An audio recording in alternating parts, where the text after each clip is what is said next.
Okay, so on to our next session, which is from Manisha Seewal, the Group Chief Marketing Officer of Carro. She's going to be talking about move aside shady car salesmen and why my car has gone touchless. So intriguing kind of intro. Before I pass it over to her, just to flag a few things that are coming a bit later. We have the Marketing Director of Spotify talking. We also have my chat with Gary Bramall, who's the CMO of Zoopla. So make sure you stay around and please make sure that you do ask some questions. I have the Q&A panel in front of me and I'd love some more questions from the audience. So Manisha, without further ado, over to you. Thank you so much. Hi, everyone. My name is Manisha, and I'm the Group CMO of Carro, which is Southeast Asia's largest car marketplace. And I'm here to share with you how we are changing the game as far as cars are concerned. And that's why my topic here. So first things first, right? I wanted to just, because I know we have an audience from all around the world, and I wanted to just share with you a little fact about Singapore car prices. Now, in Singapore, cars are the most expensive in the world, which means a Toyota Vios, a brand new Toyota Vios, costs 67,000 British pounds. A BMW 1 Series, which is absolutely the entry level, costs 94,000 British pounds. A Maserati Ghibli, which is again rather entry level, is about 224,000 British pounds. And you can only drive those cars for 10 years because after that, these cars are exported out. So that should give you an idea of how expensive it is to own a car in Singapore, and that's why less than 5% of the population drives. Now, the problem with automotive is that it has always been a very high-touch industry, right? People want to touch the car, smell the car, on the engine, kick the tires. But at the same time, there's so much distrust in the intermediaries that come in the way, in the dealerships. Like, who do you trust? Do you trust your friends? Do you trust family? Do you trust people's recommendation? And because it's such an expensive product, you can't just change your mind like IKEA, right? You can't just return it like when you go shopping at Zara and say, hey, it doesn't fit me well. Can you take it back? Here's my receipt. I want my money back. It just doesn't work like that. So if you do make a mistake, it's a very expensive mistake. Now, because of COVID, things shook up very, very fast around the world for the automotive industry.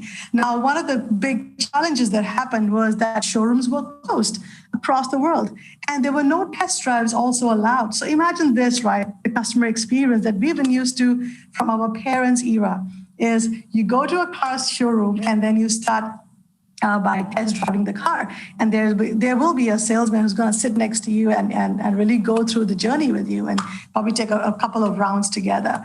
So that can't happen. And also because of the traditional nature of the business, it has very heavy overheads, which means if you can't open your shop because of COVID, there's still rent to be paid. There are still salaries to be paid. And all the cash that you have is kind of locked up in those cars that are just standing outside and they're not moving. So what are you going to do? Well, the thing is, it's not all shit, right? There is some great opportunity there. And I'm here to share with you how the future of automotive is going to look like more and more because of the way COVID had shaken things up around the world. Now, the world, as we know, is going hyper digital. Now, I've taken the slide here from McKinsey, and this is specifically for Europe. And all it shows is how much digitization adoption is happening in terms of online channels, especially in that part of the world. Now, if you take this and if you bring it over to Asia and that to Southeast Asia as well, the chart will not look any different. In fact, I'm quite sure it'll be even more vertical up because the digital adoption and the smartphone penetration, the internet is just booming. It's just booming in Asia. But at the same time, so imagine this, so the traditional car businesses, which have been so used to the brick and mortar way that they've been running their business all this while, suddenly they can't open their shops anymore and they need to digitize. If not, business is not going to last very long. So what they do is, what the interesting trend we are seeing around the world is a lot of these big car dealerships and even manufacturers are leaning to agile companies like ours who are in the tech space, and we call them ACEs. Now, and there's a lot of partnerships that are happening with heavy focus on electrification and shared mobility. Now, ACEs stands for Autonomous Technologies, connectivity, and I mentioned electrification and shared mobility. So simple things, right? Like remote lock, unlock. Do you even need a showroom to be there as a brick and mortar? Or can we just have a showroom anywhere? These are the questions we are seeing now in the market. Why does the showroom need to even be open for 10 in the morning and 7 in the evening? It should be a 24/7 showroom that all you need to do is have access to it anytime. And that's where we are bringing in agility into the space, which has been so long been highly, highly traditional. So the solution there is we have to rethink the entire CX, which means you can't just go to a showroom and then ask for a salesman to sit next to you. We also have to empower the customers with digital, with tech, with data.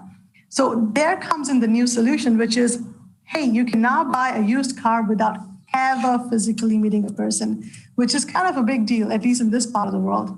So what we did is during the lockdown that we had in Singapore, we actually broke the entire customer experience.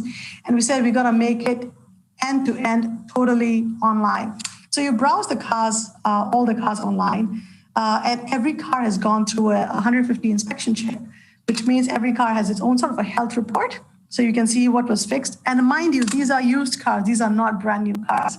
Because globally, we are seeing people are leaning towards used cars because they're more practical, they are cheaper. And if it costs the same amount to take a shared mobility, you would rather have your own space. So you browse the cars, you make an appointment, you go down, you get an OTP in your phone.